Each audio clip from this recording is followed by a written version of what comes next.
There's something incredibly unsettling, but also quite intriguing about a person who is able to convince and control other people to do their bidding. To be able to control someone in such a way, to manipulate them into thinking that what they're doing is the right thing to do in this particular circumstance, that in itself is quite scary. But that's especially true when what they're being convinced to do is murder. This is Red Rum. Stories about the true victims of crime. I use news archives, documentary footage and books to research these cases, and so the episodes are accurate to the source material I can find. You can find all episodes in podcast or YouTube form in the description box down below. Just a bit of a warning on this one before we start. Some of the victims are very young as 12, 13, 14 years old, so if you are particularly sensitive about that, I would just skip this one. Sorry, I seem to have done quite a few children murders recently. That's not the case for next week's or the week after. It's just the way it's happened this time. The perpetrator at the centre of this case murdered at least 28 people. The sheer magnitude of the crimes is shocking in itself, but what I found pretty unbelievable was exactly how he was able to do this. The first thing he needed to do was to figure out how he was going to get boys to trust him. And what do children love more than candy, chocolate and sweets? This man used his position running a candy store to groom and lure boys in. And once he was well practiced at that, he found an even more sinister way to get boys to trust him. He brought in 2 accomplices. Both were young, both were groomed, and both were paid $200 for every victim they brought to him. This story begins all the way back on Christmas Eve 1939, when a woman called Mary and a man called Arnold had their first baby together. They named that baby Dean, and he was the apple of his mother's eye. But things weren't good in the family home. Dean's father, Arnold, was an alcoholic. He was aggressive and violent. And just 7 years after Dean was born, his mother decided that she needed to do what was best for him and just remove him from his father's care. The couple had since had another son, and it seemed that Mary really wanted both of her children to have some kind of relationship with their father, even if she wasn't romantically involved with him anymore. Now, she was protective of her children, especially Dean, and so she told her husband that she was leaving him, but she wanted a divorce, but she would still let the kids see him. Arnold told Mary that he'd been drafted into the service, and so he was going to have to move to Memphis, Tennessee. Now, they'd lived their whole lives in Fort Wayne, Indiana, so this was going to be a big change for them. But Mary agreed, and so they all, including the kids, moved up to Memphis to be with their dad. And during this time, Mary was still pursuing this divorce, and it was actually finalised before they ended up at their trailer in Memphis. So the family were living close to each other, but home life was really not very good. It was fractured and it was tense, and so Mary would often find herself moving around with the boys. During this time, she also started dating. She ended up marrying a man called Jake, who Dean saw as his stepfather. After the new family had settled in, Dean's stepdad Jake decided that he was going to open a candy factory called Pecan Prince. And Dean and his brother began working there, and they were spending an awful lot of time inside the factory. You can imagine, you're a kid and suddenly your family owns this candy factory. You can go in and work there. You can also eat as much as you want. I mean, I would probably be there quite a lot of the time as well, to be honest. Now, the boys would spend all of their evenings and their weekends working in that factory, and they were in charge of making the actual candies. And then their stepdad Jake would be the one who actually went out onto the road and would try and sell the candy. And the business was doing pretty well, but back at home, things were not good. Dean actually walked in on his mum and stepdad Jake having an argument one afternoon, and that argument really was the beginning of the end. From that point onwards, things seemed to get worse, with arguments a pretty surefire staple in the home. And things got so bad that by 1963, the couple decided to get a divorce, and Mary moved herself with her 2 children out. And now her 2 children were reaching adult age. They had their own lives to be living. But Mary decided to open her own candy store, Corll Candy Company, and she said that the boys should work with her. Now this time, they weren't just going to be making the candy, they were also going to be selling it. They were going to be face to face with customers, and so They really needed to be polite, they needed to be personable and charming. And by all accounts, this really wasn't an issue for Dean. He had no problem playing polite, playing charming and charismatic. And he did so well in this role, just being face to face with customers, that he was then given a vice president role at the company. And one of his jobs was that he would be in charge of employing new staff members. During this time, one of the younger staff members who had been hired by Dean pulled Mary to the side one day. It's reported in different source materials that this person was a young woman, but also in other source materials that it was a young man or a young boy. And the most of the source materials say it's a young boy. So for the purposes of this, I'm going to refer to them as just that.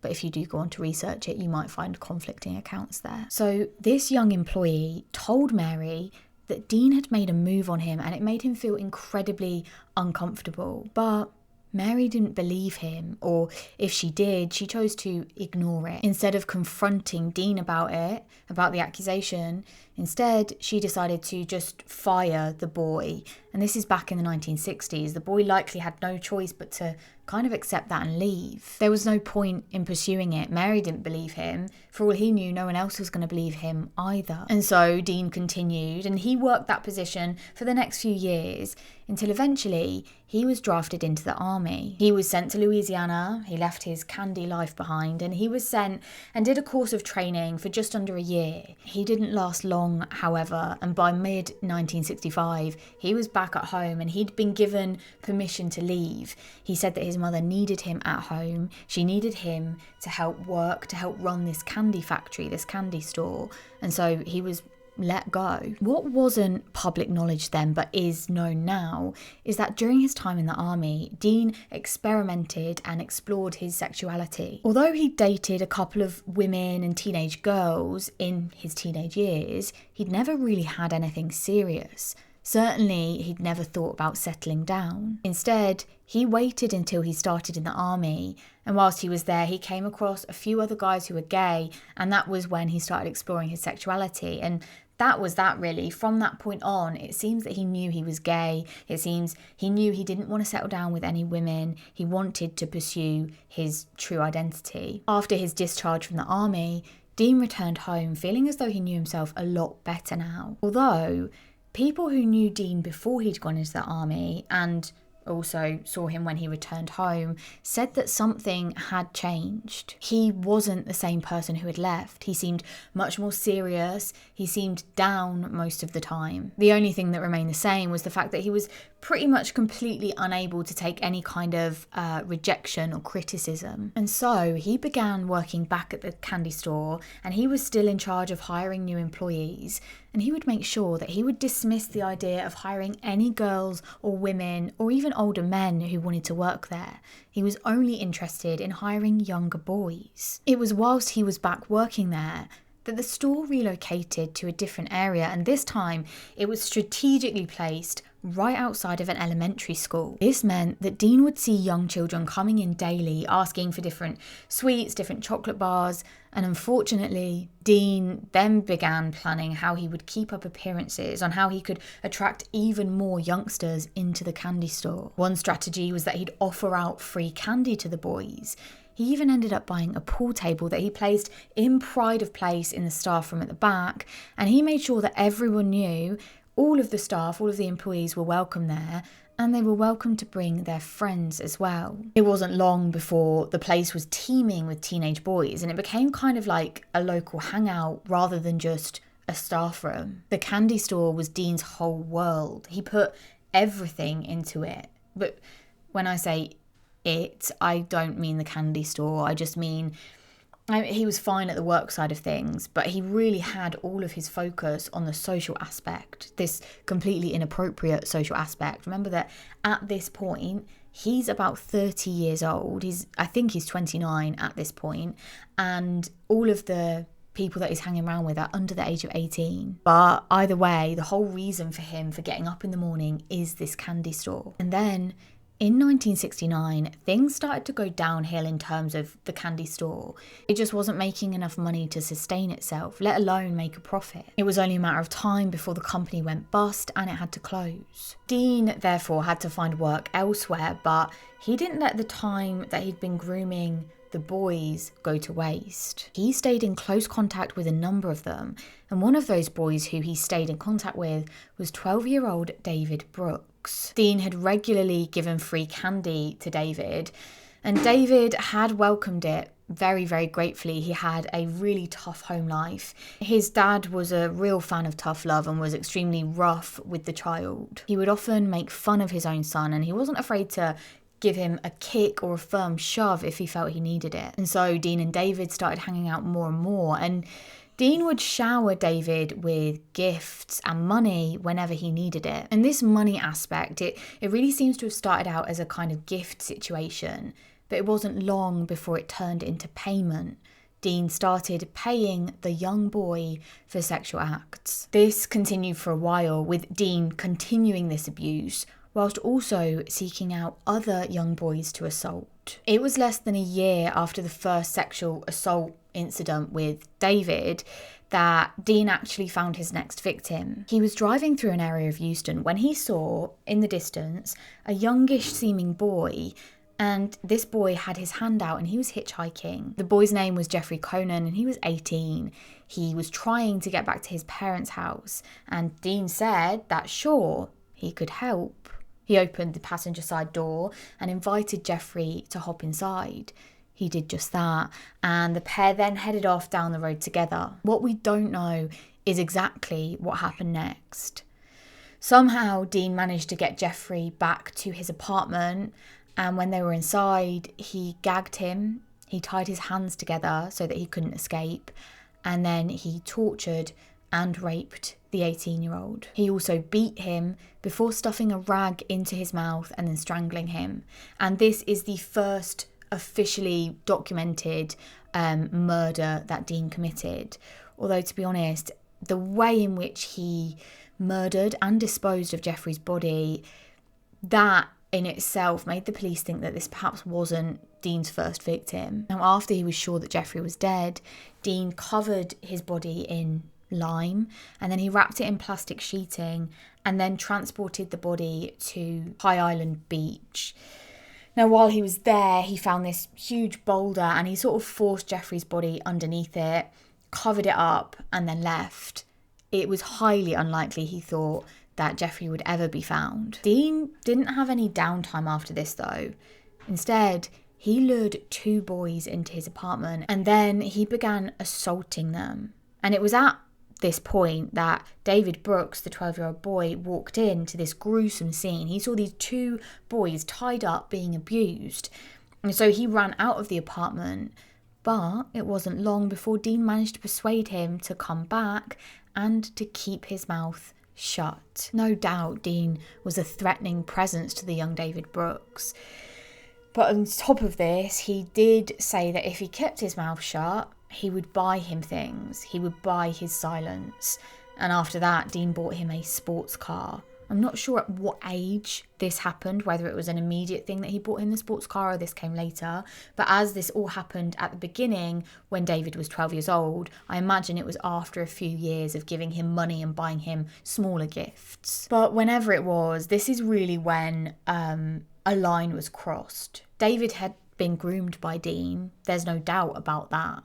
But at this point, Dean actually changed things a bit. He suggested that they come up with some kind of arrangement.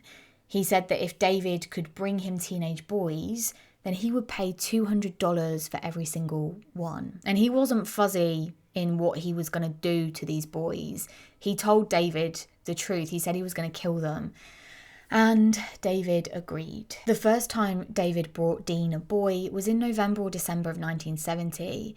It was in the run-up to Christmas, and the neighbourhood of Houston Heights was busy with parents and families rushing around to get the last few bits ready for Christmas. Now, it was whilst David was at church that he met 2 14-year-old boys, James Glass and Danny Yates. Now, of course, there was no reason for Danny and James to be suspicious of this other young boy, David. And so when he invited them to come round to his friend Dean's house, they said yes. He managed to get the two boys back to Dean's house, but Dean wasted no time in beginning his sadistic plans. He tied the two boys up, one on either side of the bed. He attacked them, he tortured them, and eventually he killed both of them. He strangled them, and once he was sure that both James and Danny were dead, he wrapped the pair of them up and then transported them to his boat shed where he buried them underneath. Later that night, he went back to his apartment and David was waiting there, and he paid David the $400 that he owed him, and he said that there would be more money if he could bring him more boys. And it wasn't long until David made good on their agreement. He was with Dean sometime in early 1971 when one of the pair spotted two boys. They were two brothers. Donald and Jerry Waldrop were on the short walk going home from the bowling alley. And that's when Dean pulled his car up beside them. Now, they were talking to David and Dean for a very short time before Dean offered them a lift home. And there was no reason for them to not accept. This is the 1970s. Hitchhiking was pretty normalised back then, it seems. And the two boys probably felt extremely safe getting into this car because there was another boy there. But of course, they were far from safe. Instead, they were taken to Dean's apartment and they were both physically and sexually assaulted before Dean strangled them to death. This time, however, David watched the whole thing. He saw exactly what was happening. And then Dean did the same thing. He buried the two bodies underneath the boathouse.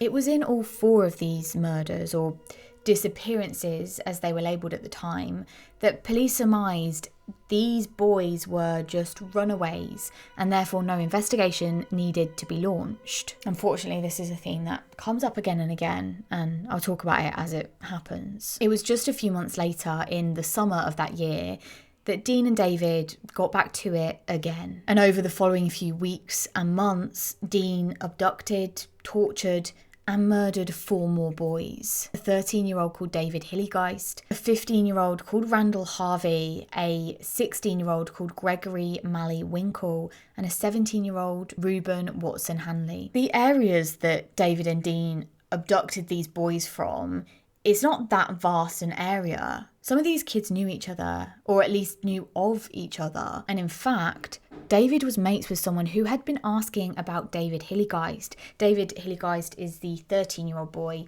that had been murdered recently that I just spoke about. Although, of course, at this point, the most that was known was that he had disappeared. One of David Hillygeist's friends, a boy named Elmer Henley, he had helped in the search to look for him, and he'd known him since he was just a little boy, since they were both a few years old. And so he'd been very active. He'd gone around the town searching for him, handing posters to people, reminding people that there was a reward for information that would lead to his return. But Elmer was also mates with David Brooks, and David one day had asked Elmer to come back to his friend's house. He was planning on taking Elmer to Dean. He was planning on bagging another $200 payment and then just waiting as Dean abused, tortured, and killed his friend Elmer. And so the pair arrived at Dean's place. They went inside, and Elmer was immediately impressed at how amazing this house was. There was really nice interior. It was sort of everything that a kid would want if they had adults' money. There was a nice car outside. But beyond that, what Elmer didn't expect, and neither did David, was what happened next. Dean didn't do the usual thing of tying this boy up and beginning the torturous routine.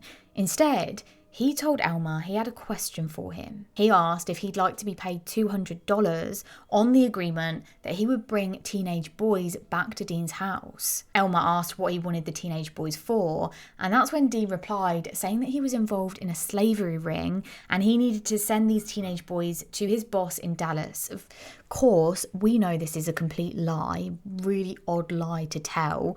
Nonetheless, it was a lie, and Elmer seemingly believed it for a little while. And this lie had intrigued Elmer in some way. He said he needed to go away and think about it, and to be honest, Dean must have believed that Elmer wanted to think about it and that he might come back, not that he would just run away and go and report this to police, because he did let him go. And sure enough, a couple of months later, Elmer returned and he agreed to help Dean. Now, Elmer himself had had a really difficult upbringing. His father was an alcoholic. He'd regularly abuse him and his 3 brothers and his mother, and his parents would eventually go on to get a divorce, and he'd go on to live with his mother and brothers. And although he initially had quite good grades in school, they started to drop off and he ended up just dropping out of school. And it's around that time that he then met Dean and took him up on his offer. The first time he took a boy back to Dean's house was in 1972.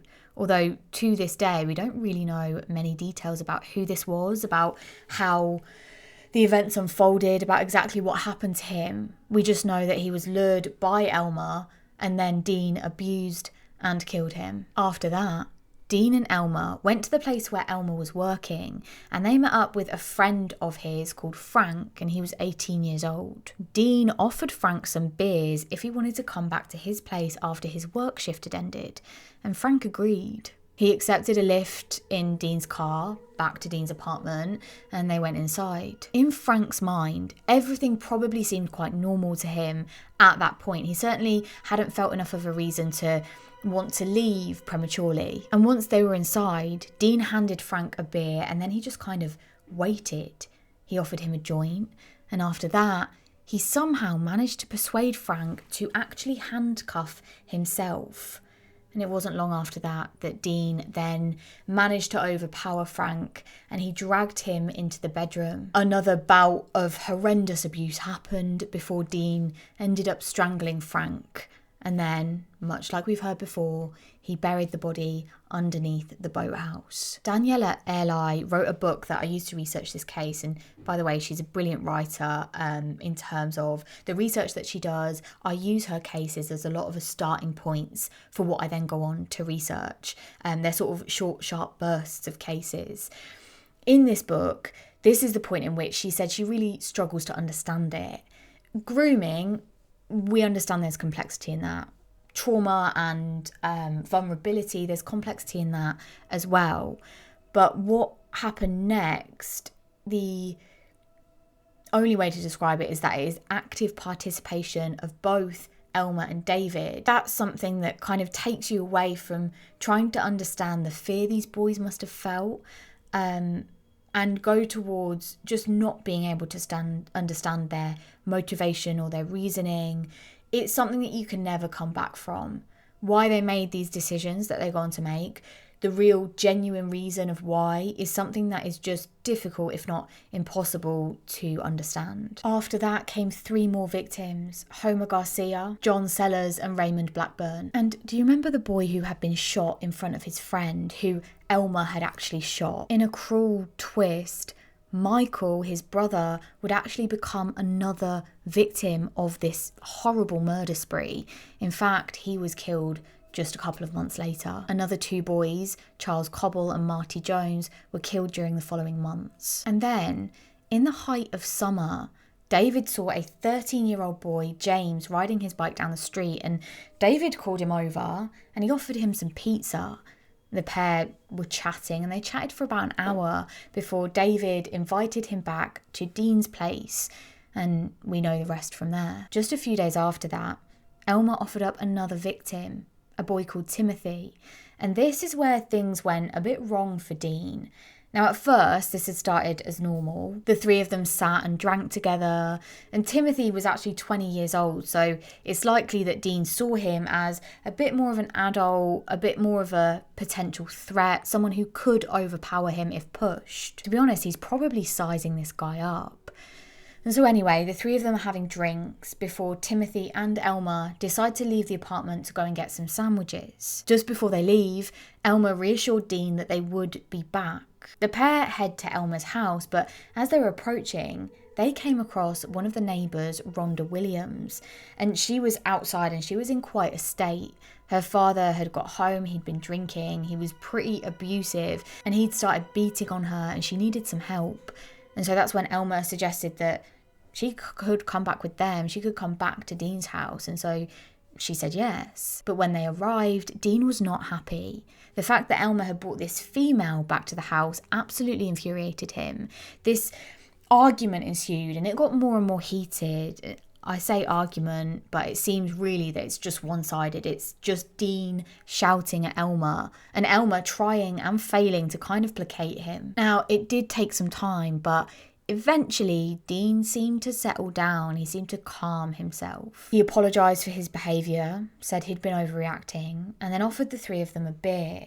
And then after that, the three of them, excluding Dean, all started to inhale paint fumes, and then they fell asleep on the sofa. As it happened, Dean was not calm. He was still absolutely furious.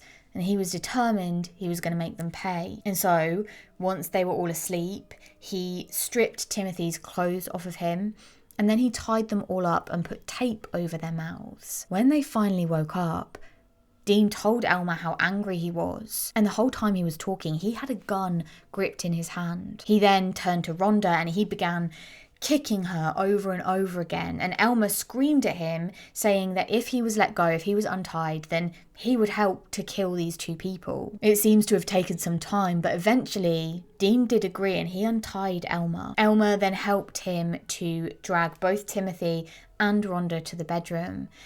And then Elmer was instructed to cut Rhonda's clothes off. So now both victims are naked, they're tied up.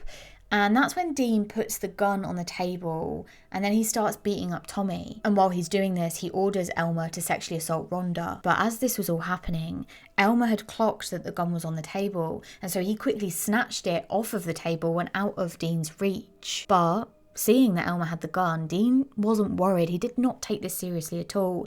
And he began walking towards him with absolute confidence and purpose. And Elmer pointed the gun at him, but he carried on walking towards Elmer. And so Elmer felt he had no choice but to pull the trigger. And he pulled it again and again and again until he'd shot Dean a number of times. In just a few seconds, Dean had gone from completely in control of the situation to dead on the floor. After he was sure that Dean was dead, Elmer went over to Rhonda and Timothy. He untied them and they just kind of all sat there for a few minutes wondering what to do. One of them spoke about perhaps they should just leave and pretend they weren't there, pretend they had nothing to do with it. But then Dean said that it would be obvious they were there. They would somehow be connected to the scene. So they should stay, they should call police, and they should tell them the truth about what happened. Eventually, they did call the police and they arrived moments later, and the house was just swarmed with police vehicles and police personnel. Obviously, the police had to take Rhonda, Timothy, and Elmer into the station and question them all, take statements. Now, it did seem to them like this was probably a routine case, as routine as it could be, of self-defense, and the officers confirmed this when they saw that all of their statements matched. But just as they were about to go, just as they were about to be free to leave, get on with their lives, Elmer said he had something else to say. And that's when he confessed that this was not the first time something like this had happened. In fact, he and his friend, or accomplice is probably more accurate, David Brooks, had been luring young boys to Dean's house for years. And the purpose of this, he said, was so that Dean could torture them and eventually kill them.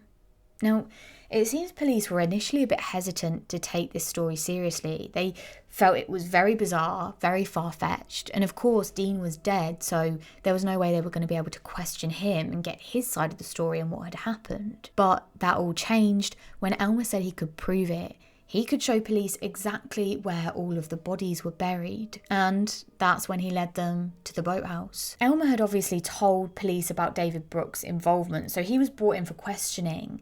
And although he did admit to knowing that David had abducted and sexually abused, raped and killed boys, he said that he only knew of 2 victims, and he insisted that he hadn't actually been involved in any of the murders. During this interview, police were also simultaneously searching the boathouse and Dean's apartment, and it was inside Dean's apartment that they found a scene that can only really be described as something that you would get out of a literal horror movie. There were various knives and rope and blood and even plastic sheeting that was laid down as if it was waiting for the next victim or victims. Once police found these victims, they started the long and difficult task of identifying them. For some, it was straightforward because they were carrying identifying items like clothes or bags, and they were matched to missing persons reports. But for others, it was a much longer process, which took several weeks or months. They now knew that David's story was total bull, so they brought him back in and questioned him again. And knowing that the gig was up, that there was just no way that he was going to be able to talk his way out of this, he decided to admit to his part in the murders. Altogether, a total of 28 boys' remains were found. Their cause of death was either strangulation or shooting or a combination of both. The trial for both Elmer and David went ahead, but both men pleaded not guilty to all of their charges for murder. But the evidence was overwhelming, and after just 1 hour of deliberation, the jury reached their conclusion. David was found guilty and sentenced to life in prison, and he died in May 2020 of COVID. Elmer was found guilty, and he was sentenced to 6 consecutive life sentences. But he did actually appeal his conviction, and it was overturned. There had apparently been some concern over the fact that his trial was not moved from San Antonio, and also that there was media coverage from the courtroom, and this could have prejudiced his trial. He was found guilty again, and this time he was sentenced to 6 life terms, but they were going to be served concurrently rather than consecutively. He's actually been eligible for parole since 1980, but all of his parole hearings have been denied, and his next parole hearing is in 2025. Finally, back in 2012, a film crew were doing a search of Elmer's belongings, and they found this picture, and it's a picture of a boy. He's very obviously screaming, and he's tied up to this box, and he's next to a toolbox. And it's very clear from that image that it is taken in Dean's house. Now, both Elmer and David were questioned about this, but they couldn't identify the victim. They couldn't remember who he was. Now, with that photo, it does bring the victim number up to 29 at the very least, but both Elmer and David believed that there were more bodies than police found, and that there were up to 20 more victims. Thank you for joining me for today's episode of Red Rum. For today's recommendation, I thought I'd kind of tie it in with this case that I've done. Now, this case obviously featured a murderer, who worked in a candy store, and he used that candy as a way to groom children, to lure his victims, and so he was given the nickname the Candyman. Now, weirdly, I'd never actually heard of this case before, but there are quite a few examples of the Candyman in true crime that I have heard of. In fact, I covered a couple of them many moons ago, so I don't recommend necessarily going back to that episode. It's one of the really early ones. It's a lot slower in delivery. I'm sure it's not thoroughly researched in the same way or as concise as they are now. Let's just say I have learnt a lot since then. But I'll just summarise the case. There was this woman called Ruthie Mae McCoy, and she lived in a Chicago housing authority project. She lived on the 11th floor of this high-rise building, and the building that she lived in, much like the other ones, it often had elevators out of service. The staircase lights would be broken, so it'd be pitch black when you walked through, and there was a real problem with drugs and addiction, gangs and crime, things like that. And it was on the 22nd of April 1987 that Ruthie called 911 from her apartment. And she said that people were trying to get in, specifically that they, quote, throwed the cabinet down. I'm in the projects. I'm on the other side. You can reach my bathroom. They want to come through the bathroom. Police did eventually arrive, and they knocked onto Ruthie's door, but they got no answer. They got a call from Ruthie's neighbour that night and also the next day. And so they decided that they would have to go back. And they knocked on the door, but still they got no answer. It was the day after that they managed to break down the door and get inside, and that's when they found Ruthie lying on the floor in a pool of blood.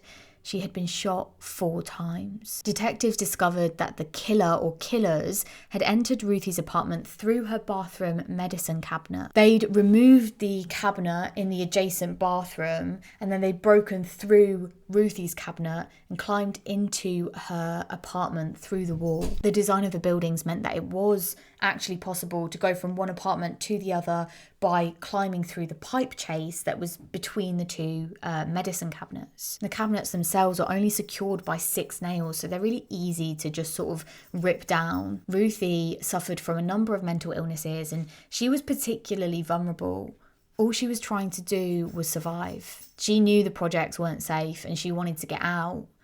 Just 2 months before her murder, she was accepted to receive this supplemental security income. It's kind of a payment for people who have learning difficulties or disability, be it mental or physical. The payments were backdated and she got a pretty big check, and people probably noticed. This is the leading theory as to why she was killed. She was killed for her money. 2 men were eventually charged with Ruthie's murder, but because of lack of evidence, the charges were eventually dropped and they were let go free. The truly terrifying thing is that Ruthie said something on the day she died. She was on her way back to her house and she told her psychiatric clinician, quote, "I need help now getting an apartment somewhere else. I've got to get out of here." The case in itself is pretty horrific. I'm actually going to link the Chicago Reader article. That is a really brilliant and much more detailed read on the story, on the case. It goes into much more detail. It goes into the sort of socio-political issues in the case as well, which are really interesting. And on that note, my recommendation for today is Jordan Peele's 2021 film, Candyman. It is a remake of the 1992 film starring Tony Todd. And I actually learned recently that Tony Todd had it written into his contract. He had this agreement that every time he was stung by a bee, he would get $1,000 extra. And he actually got stung 27 times on set. So that's $27,000 extra. Good man. I really loved the original and I really enjoyed the remake too. If you're a fan of horror, and especially if you're a fan of Jordan Peele's work, I would definitely recommend watching that. Oh, I release every week. I know some people aren't getting notifications, but I release every single week. So please do make sure you're checking back if you want to see the stuff. Other than that, I'll see you next week for another episode of Red Rum. Bye.